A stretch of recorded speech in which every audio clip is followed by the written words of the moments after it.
Estamos aqui conversando com você em mais um momento dessa nossa semana de oração muito especial, porque ela é da família.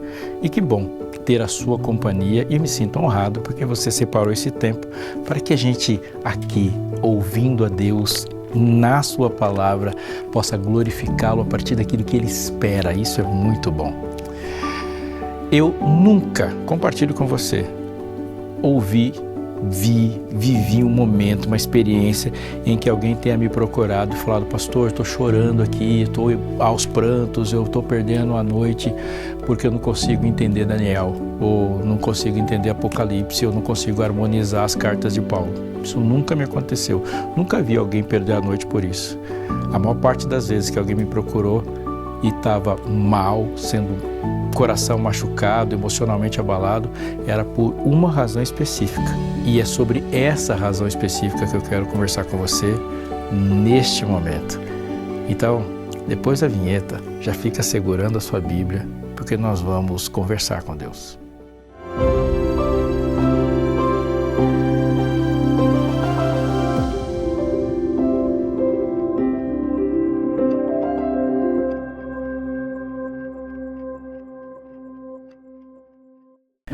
Repito para você, uma semana de oração tem que ter oração.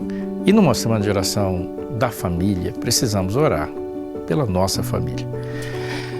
Quando Deus fala, alguma coisa sempre acontece. Ele falou e o mundo surgiu. Ele falou e um morto há 4 dias saiu da sepultura. Ele fala e o cego vê. Ele fala, um aleijado anda. Ele fala e esse tipo de coisa deve acontecer. Deus vai falar. O que deve acontecer nesse momento é o milagre de ter um coração sujeito a Ele. Então, me acompanhe nessa oração. Senhor, temos a certeza do Teu poder ao falar.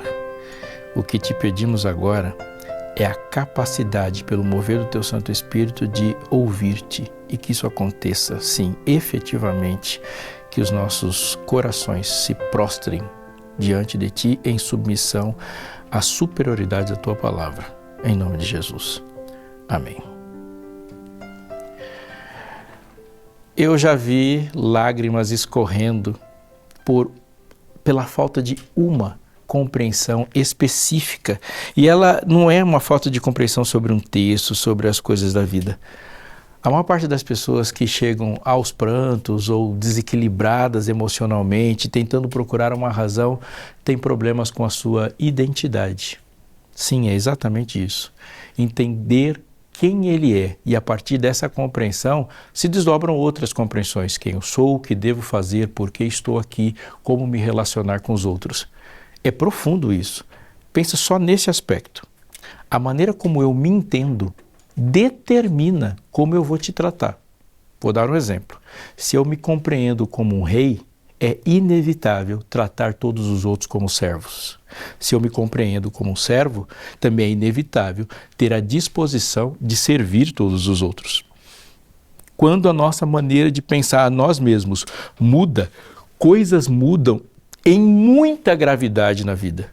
É a maneira como alguém se viu que determinou se ele seria violento, se ele seria pacífico, se ele seria perdoador. Portanto, falar de identidade e falar da formação de uma identidade não é falar de coisas pequenas, é falar de um assunto que está presente não só no nosso tempo, mas desde que o mundo foi criado. O texto de Gênesis capítulo 1, verso 26, ele é o centro da antropologia cristã, quando ele diz: façamos o homem à nossa imagem, conforme a nossa semelhança. Ou seja, Deus não disse para Adão pensar sobre si e definir quem ele era. Adão é definido a partir do projeto criador de Deus. Façamos a nossa imagem.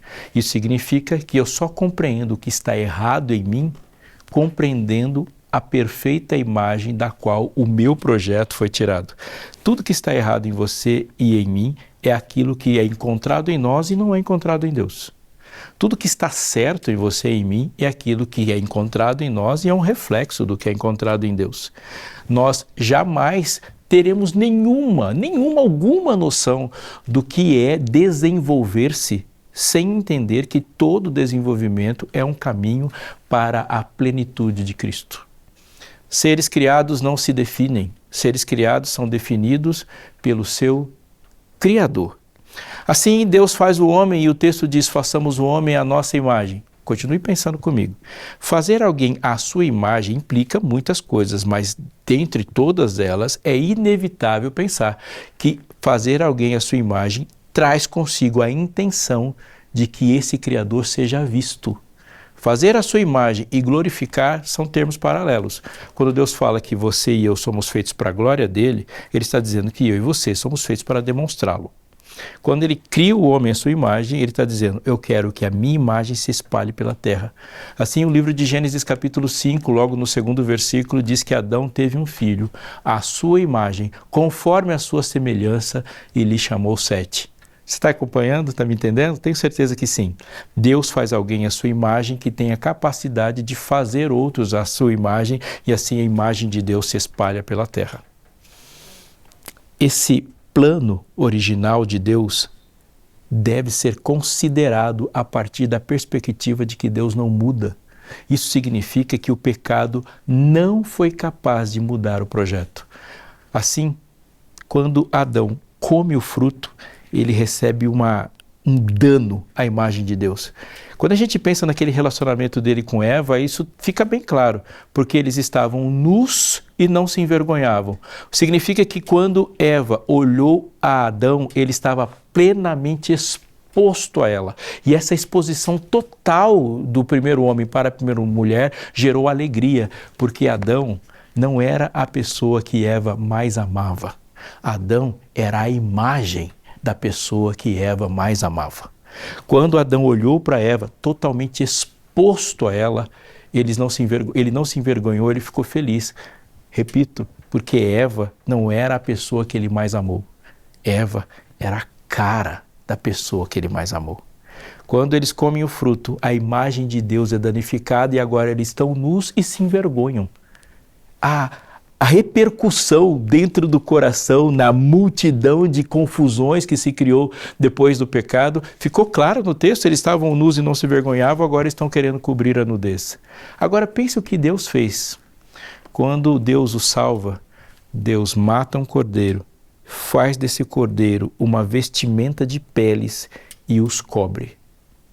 Vou perguntar e tenho certeza que você vai responder corretamente. Quem é o cordeiro? Obviamente o cordeiro é Cristo. João Batista fala, eis o cordeiro de Deus que tira o pecado do mundo. Portanto, Adão foi coberto com o quê? Com a imagem de Cristo novamente. E agora a restauração é recolocar Adão dentro do projeto. Eva olhou para o seu marido e ele de novo demonstrava Cristo a partir do seu perdão. Aqui há algo muito importante para o nosso equilíbrio. Saber de onde viemos, para onde vamos e qual é o projeto de Deus que determina as execuções da nossa vida. Deus cria para Adão uma condição de colocar diante dele segurança em saber, primeiro, Deus quer ser agradado, Deus quer ser louvado, mas Ele não deixou que a gente vivesse a tristeza de tentar adivinhar o que o faz feliz. No relacionamento entre Deus e os homens, Deus deixa bem claro o que o entristece e o que alegra. Isso o faz diferente de todas as relações pagãs ou idólatras, porque os idólatras vivem em sofrimento, porque eles não sabem qual é o gosto dos seus ídolos. Baal pode acordar mal-humorado e a vida de todo mundo ficar diferente, assim era a crença. E dos ídolos modernos, que são mais covardes que os antigos, pois eles não têm nomes e se disfarçam em tudo, eles também são assim. Não se sabe, não se tem certeza de como se atingiu o projeto e o propósito do projeto de agradar o ser a ser adorado. Deus não é assim. Deus fala, você quer me ver feliz? Entenda primeiro, eu me glorifico na sua satisfação. Eu me glorifico na sua união, na sua amizade, no seu perdão. Eu me glorifico na bondade que aparece em você. E eu digo para você, pela lei, a demonstração da minha personalidade. Assim, nessa aliança, o item básico do relacionamento é compreender que um Deus gracioso produz sorrisos e Ele faz e quer com que os seus adoradores produzam sorrisos nele também. Buscar o sorriso de Deus é efetivo e fundamental para a vida como Deus busca o seu. Há um outro item. E esse também é muito importante. Nesse mundo cheio de emoções, elas não podem ser o determinante do nosso guia. Vou falar de uma outra maneira. Imagine que você está pilotando um avião. O céu está pleno azul, não há turbulência e toda a visão dos seus olhos indica calmaria. Mas abaixando a cabeça e olhando para o painel do avião, os aparelhos estão todos desgovernados, os ponteiros estão frenéticos e os indicadores de tranquilidade, de plenitude, de sucesso no voo estão todos dizendo que há um desastre por vir. Em quem eu confio? Nos aparelhos ou na minha visão ou no céu? Às vezes nossas emoções fazem isso conosco. Elas indicam uma tristeza eminente que não tem justificativa, uma tensão sem justificativa e na frase do escritor famoso, quantos sofrimentos nos causaram os males que nunca aconteceram. Às vezes nós avaliamos até o nosso relacionamento com Deus a partir das nossas sensações. Eu não senti que a minha oração foi correspondida, eu não senti o poder de Deus no culto, eu sinto que não foi perdoado quando Deus diz, quando as relações se abalam e as emoções começam a sequestrar a certeza dos nossos pensamentos, é na aliança que se firma. De todas as coisas que você poderia esquecer daquilo que estamos conversando desde o começo, essa você não pode. A segurança de um relacionamento não está nas coisas que nós sentimos. A segurança de todos os relacionamentos está na firmeza da aliança feita. Quando Jesus estava lá no jardim e ele disse aquela oração tensa, dramática, Pai, se possível, passa de mim esse cálice. O seu rosto está ensanguentado porque a tensão está produzindo nele uma hemorragia. O suor se mistura com sangue. Jesus estava visivelmente tenso e ali ele não está dizendo, Pai, eu estou muito emocionado e com uma vontade feliz de amanhã ser torturado em uma cruz. Ele não está dizendo isso. Jesus amou você e não a cruz. É por causa do amor que Deus tem por você que ele suportou a cruz. Não, Jesus não se apaixonou pela cruz. O amor dele era ardente pela humanidade. Ele não queria morrer numa cruz. Ele queria ver você salvo. E para isso, ele enfrentou a cruz. Mas ali ele diz uma coisa para nós o tempo todo. Não é o que ele estava sentindo. É a aliança. Jesus se levanta do jardim e vai enfrentar a cruz porque ele foi fazer o que precisa ser feito. Simples assim. Eu sinto que nosso relacionamento acabou. Não é seu sentimento que determina o relacionamento, mas é a firmeza no propósito de uma aliança. Eu, há uns dias atrás, fiz um casamento. E quando o voto foi feito, eu chamei os noivos a pensar nesse voto. Eu vou te amar, cuidar de você, ser o produtor e guardião da sua honra em todas as circunstâncias, na alegria, na tristeza, na saúde, na doença, na prosperidade, na adversidade.